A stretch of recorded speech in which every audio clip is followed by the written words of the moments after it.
Assalamualaikum warahmatullahi wabarakatuh. Allahumma salli ala Sayyidina Muhammad wa ala ali Sayyidina Muhammad.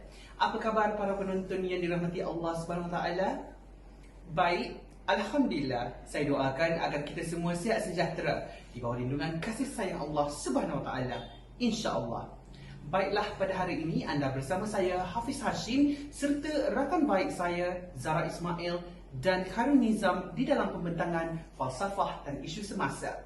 InsyaAllah, saya doakan semuanya beroleh keberkatan di dunia wal akhirah dan semoga topik ini menjadi wadah untuk kita dapatkan ilmu bermanfaat untuk kita amalkan, insyaAllah.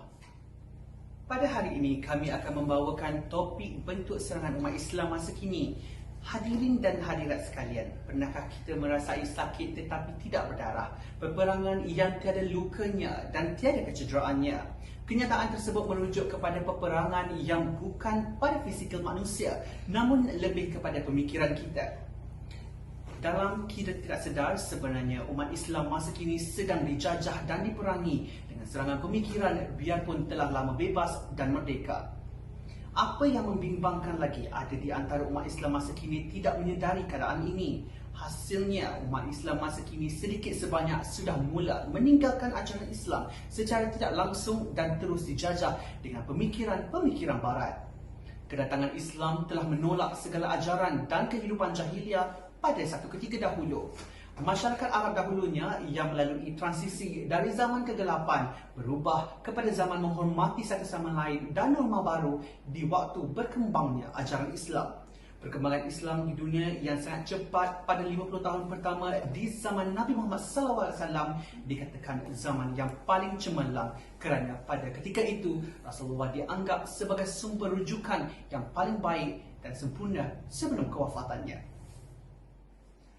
Pada ketika itu, masyarakat Arab Islam merasakan segala pertanyaan dan kegusaran mereka seringkali dipertemukan jawapan dari baginda sallallahu alaihi wasallam dengan izin Allah Subhanahu Wa Taala.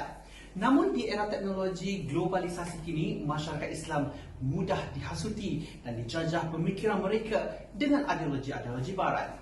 Memetik kata-kata dari buku Interpreting Islam, Modernity and Women's Rights in Pakistan, Anita M. West, dari hasil penyelidikan beliau berpendapat umat Islam di era ini akan menghadapi cabaran yang berbeza mahupun dari luar ataupun dalam, dan beranggapan masyarakat Islam di era moden ini seringkali dilema dan keliru antara budaya dan tradisi. Perang pemikiran yang dikenali sebagai Ghazwa Al-Fikri atau invasi intelektual pertama kali diterapkan oleh Napoleon Bonaparte ketika saat menaklukkan Mesir sebagai awal sejarah dimulai perang yang menyerang pada pemikiran umat Islam ini.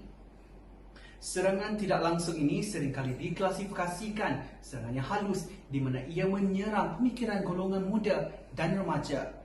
Penggunaan taktik memperkenalkan budaya luar serta propaganda budaya barat seringkali dianggap mudah untuk diterima oleh mereka.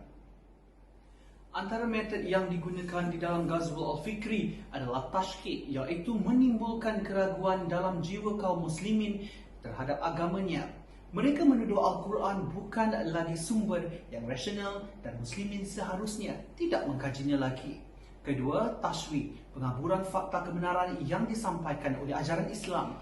Dan ketiga, tazwik, menghilangkan kepribadian dan maruah serta harga diri yang menjadi identiti Islam.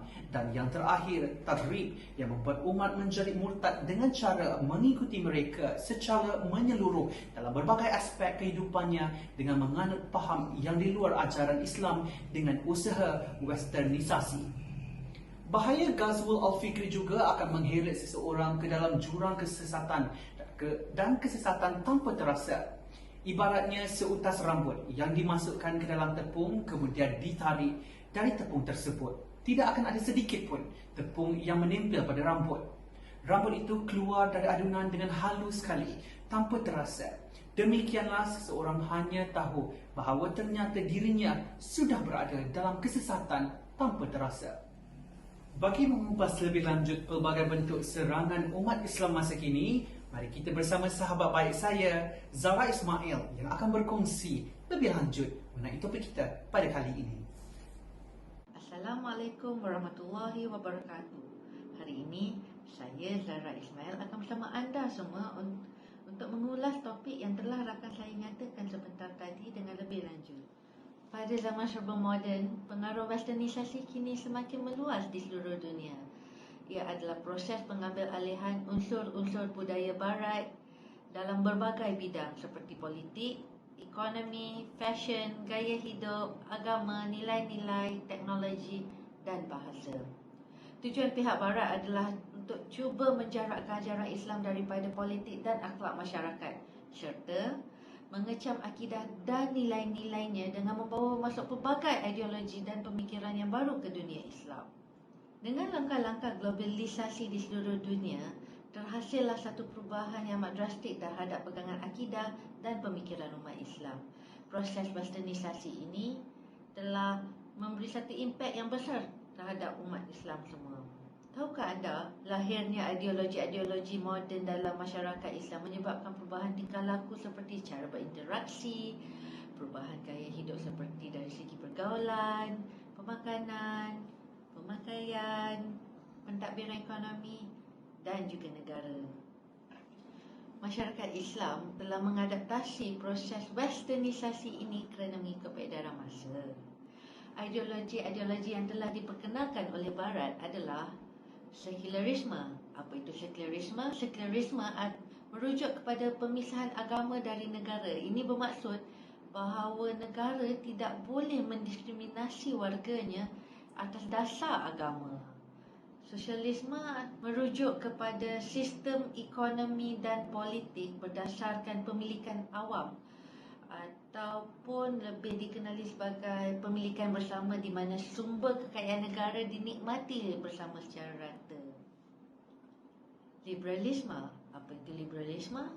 Liberalisme adalah doktrin politik dan ekonomi yang menekankan autonomi individu, kesaksamaan peluang dan perlindungan hak individu, terutamanya terhadap kehidupan, kebebasan dan harta benda. Modernisme. Ideologi ini berdasarkan falsafah Enlightenment Humanism, iaitu kepercayaan yang lebih kepada keduniaan berbanding dengan ketuhanan. Erti kata masyarakat hendaklah dibebaskan daripada tradisinya. Humanisme adalah satu pandangan bahawa manusia adalah seorang yang boleh memahami dunia dan seluruh realiti berdasarkan pengalaman dan nilai-nilai kemanusiaan yang dikongsi bersama. Teori ini menganggap bahawa manusia boleh hidup dengan baik tanpa agama. Dan itu adalah beberapa ideologi-ideologi barat yang boleh saya kupaskan. Ada banyak lagi. Hedonisme. Hedonisme pula adalah satu ideologi yang merupakan tujuan hidup dan tindakan manusia. Itu hanyalah mengejar kenikmatan dan kesenangan sementara. Contohnya pergaulan bebas, parti-parti liar, seks bebas, minum arak. Itu salah satu contohlah. Ideologi-ideologi moden ini telah dan akan menyebabkan umat Islam meninggalkan ajaran Islam yang syumul dan wujudnya kejahilan terhadap agama Islam. Tanpa kita sedari, penyebaran ideologi moden ini disebarkan dalam kalangan umat Islam kita melalui media massa, membuatkan kita semua kagum dengan tamadun material barat. Media massa merangkumi dari segi penyampaian, maklumat, budaya dan hiburan. Media elektronik memainkan peranan penting dalam hiburan seperti muzik, filem dan rancangan televisyen. Macam kita tengok Netflix, View, Disney Plus, best. Tapi kena hati-hati ya. Jadi, ia semua bergantung dengan cara menggunakan media sebagai hiburan. Ia boleh membawa kepada kebaikan, namun ia juga boleh membawa kepada kemudaratan. Dalam meniti arus kemodenan, terdapat pelbagai inisiatif dari pelbagai aspek untuk menepis serangan pemikiran.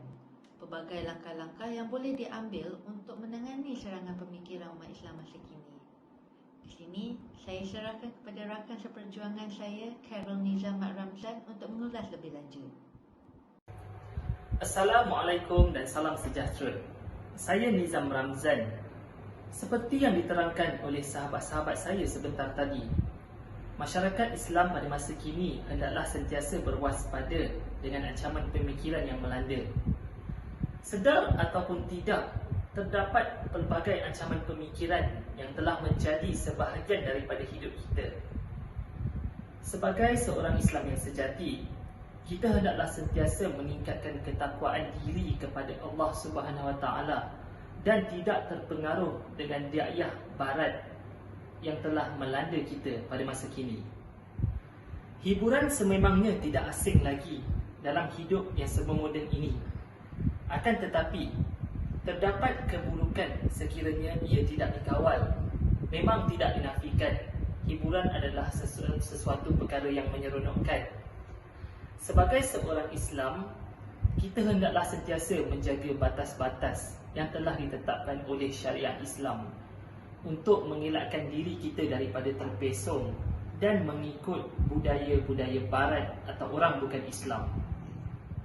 Masyarakat Islam pada masa kini juga tidak terlepas daripada ancaman pemikiran seperti pemikiran liberal. Terdapat beberapa golongan yang tidak bertanggungjawab cuba menyebarkan dakwah mereka dan mengajak umat Islam pada masa kini berfikiran seperti mereka. Perkara ini sangat membimbangkan kerana ia boleh memesongkan akidah seseorang Islam. Ideologi barat merupakan salah satu bentuk ancaman pemikiran yang melanda umat Islam pada masa kini. Mungkin kita tidak sedar tentang betapa bahayanya ideologi ini, akan tetapi secara tidak langsung ia telah menyelinap masuk ke dalam pemikiran umat Islam dan perkara ini sangat membimbangkan. Kesan daripada ideologi tersebut akan membawa pengaruh buruk kepada masyarakat Islam kerana masyarakat Islam pada masa kini mudah untuk menerima budaya luar kerana ia telah menjadi satu norma pada masa kini. Perkara ini sangat serius kerana mengikut budaya barat atau bukan Islam dapat memberi kesan negatif kepada masyarakat Islam. Tidak dinafikan terdapat beberapa kebaikan yang kita boleh ambil daripada budaya mereka. Akan tetapi Islam juga mempunyai budaya yang indah yang patut kita contohi. Justru itu, saya ingin mengajak semua umat Islam untuk bersama-sama menentang ancaman pemikiran. Kita hendaklah sentiasa saling ingat mengingati sesama sendiri kerana ancaman pemikiran ini datang dalam pelbagai bentuk dan secara halus. Saya juga ingin menyarankan kepada semua dan diri saya sendiri untuk sentiasa meningkatkan iman supaya dapat menjadi benteng diri daripada ancaman-ancaman tersebut.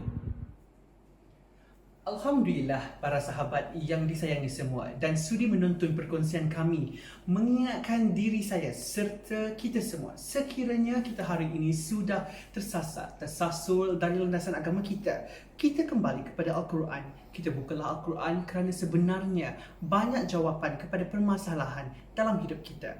InsyaAllah anda akan bertemu dengan jawapan-jawapan di atas persoalan anda. InsyaAllah semoga perkongsian kami ini akan memberikan sedikit informasi kepada kita semua. Sehingga kita bertemu lagi dan sekiranya ada di antara informasi-informasi kami kurang tepat dan kurang jelas dan memerlukan penambahbaikan, anda boleh memberikan pandangan anda di ruangan komen. Sesungguhnya yang baik itu datang dari Allah dan yang buruk itu datang dari kami sendiri. Saya Hafiz Hashim mewakili sahabat-sahabat saya Zara Ismail serta Nizam Ramzan. Sudahi perkongsian kami dengan Assalamualaikum warahmatullahi wabarakatuh.